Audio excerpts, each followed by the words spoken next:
Hi, everyone. This is Cindy Soto, your certified health educator from the Hippocrates Health Institute and the author of the guide, How to Get the Most Out of the Program. I'm joined here by my husband, Pedro, who is one of the health educator instructors for the Institute. Today we're interviewing Antony Chatham, who has personally helped thousands of guests as a psychologist with the Institute for the past 15 years.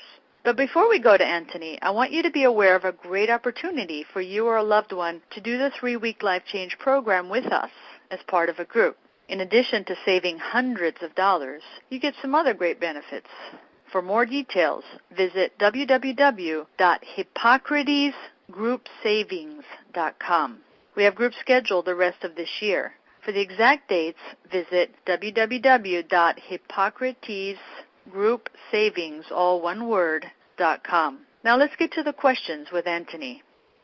Term asks, the financial pressures that we're dealing with have become too much for me. I am very fearful for the future of my family.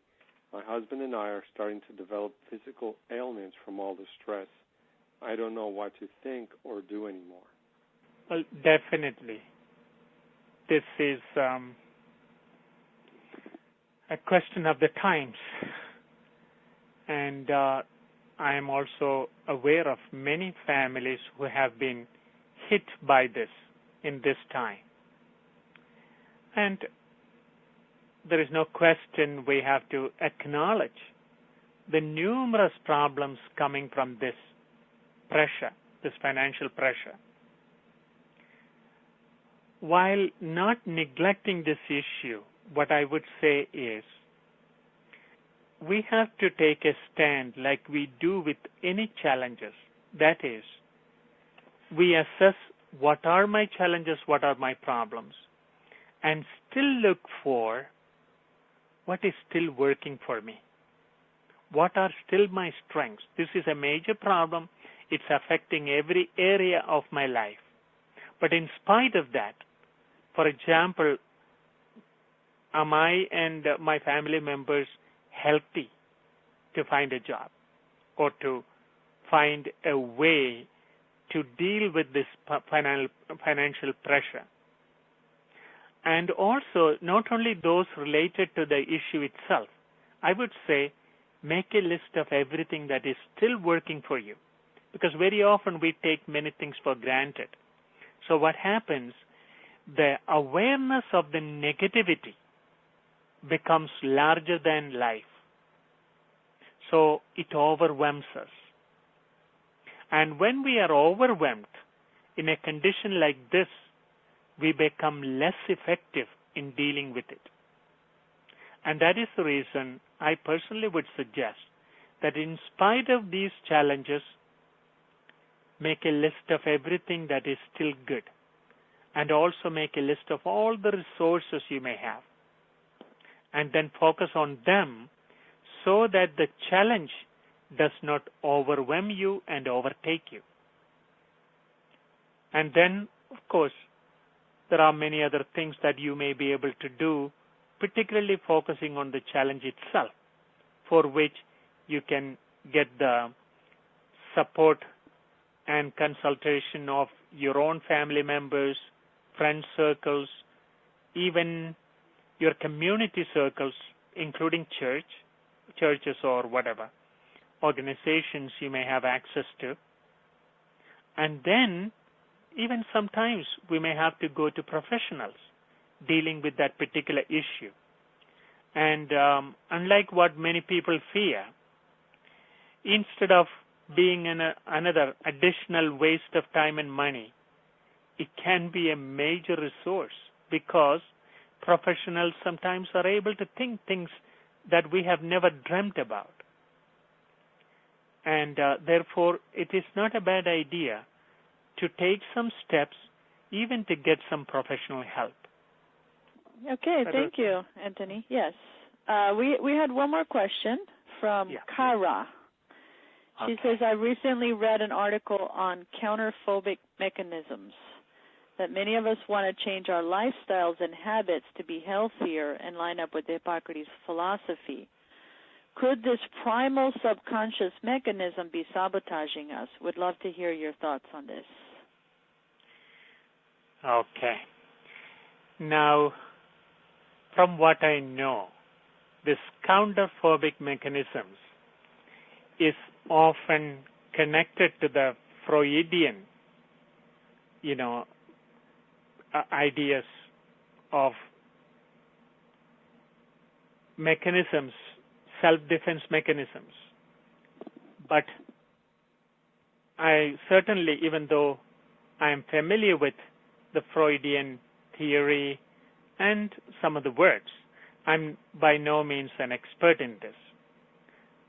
But in relation to the question itself, that is applying to the Hippocrates lifestyle or others, what I could say is this. It is true, it may be the fear that is starting a positive thing in us. And I think we should take it more with an optimistic attitude, rather than thinking this is a defense mechanism. We have to think this is an opportunity. That is why, that famous dictum from Churchill is very important. That is, for a pessimist, every opportunity has a problem.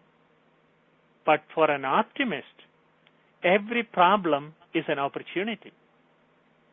So this counterphobic mechanism is usually an opportunity, because that fear of whatever you are running from is an occasion for you to make some substantial changes. For example, even hearing about the connection between overconsumption and cancer, for example, or whatever, heart trouble. If that is an occasion for us to change our lifestyle and become conscious about our own habits, eating habits, that can be a positive thing. So I would say it doesn't matter what prompts it. You have to judge it from the outcome. How is the outcome, or what is the end result of the change? So counterphobic mechanism can be a positive thing. That is my point of view.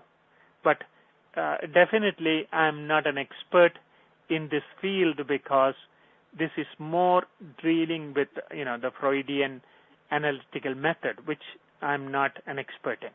Well, Antony, we've been visiting here for a little over an hour, almost an hour and 15 minutes, and we wanted to thank you very much for the kindness of taking time from your schedule and all your obligations to share your wisdom and your experience with us and all of our listeners. And I know Cindy is here as well. Yeah, no, I agree. I feel the same way.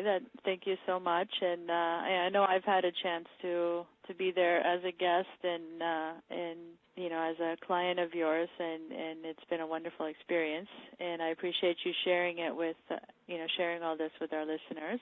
Thank you very much for this opportunity, especially because I know both of you personally and your spirit, and I have to really admire the way you conduct yourself. Even last time when you brought in guests, first of all, the guests who came with you were so happy. And I believe part of their spirit was due to your own spirit. And that is definitely a positive element, because even before they were in the program, I know they were primed for the positive. Not in a, in a negative way, not in a business way, but in a personal way you affected them. And I believe that is your strength. And please continue to do the good work. All right. Well, thanks, thank you Tony. so much, and thank you for those kind words, Antony. No, thank you. You have the best of spirits. In fact, this is not only my personal opinion. I happen to speak to some of my colleagues who all have the same opinion. And also about the guest that you brought last time. People were very, very happy.